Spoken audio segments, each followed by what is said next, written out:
சற்று முன் கிடைக்கப்பெற்ற மிக மிக முக்கியமான செய்தி ஒன்று வெளியாகியுள்ளது. திராவிட முன்னேற்றக் கழகத்தின் நிர்வாகிகள் கூண்டோடு நீக்கமா? ஸ்டாலின் அதிரடியான உத்தரவு. சட்டசபை தேர்தல் நடைபெறுவதற்கு இன்னும் 6 மாதங்கள் தான் இருக்கிறது. இந்த 6 மாதத்தில் கழகத்தின் தலைமைக்கு களங்கம் விளைவிக்கும் விதமாக செயல்பட்டாலோ, அது யாராக இருந்தாலும் சரி, மூத்த அமைச்சர்களாக இருந்தாலும் சரி, மாவட்ட செயலாளராக இருந்தாலும் சரி, கிளை நிர்வாகிகளாக இருந்தாலும் சரி, தவறு செய்தவர்கள் அடுத்த நொடியே நிச்சயமாக பதவியிலிருந்து பறிக்கப்படுவார்கள் என்பதை ஸ்டாலின் அவர்கள் கூறியுள்ளார்.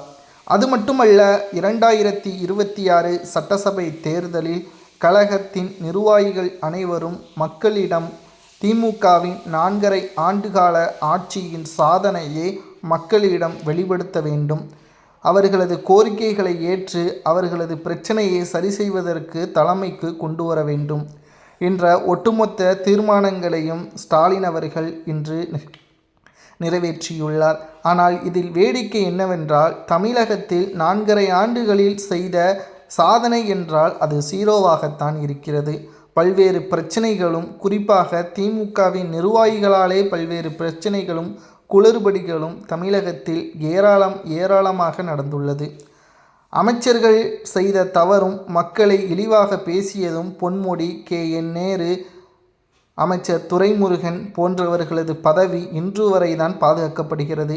சமீபத்தில் கூட அமைச்சராக பொன்முடி அவர்கள் செயல்பட்ட பொழுது குறிப்பிட்ட சமூகத்தினருக்கு எதிராக கொச்சையாக பேசியிருந்தார். உடனடியாக எதிர்க்கட்சியினர்களும் பொதுமக்களும் கடுமையான எதிர்ப்புகளை தெரிவித்த நிலையில் பொன்முடியின் துணை பொதுச்செயலாளர் பதவி பறிக்கப்பட்டது.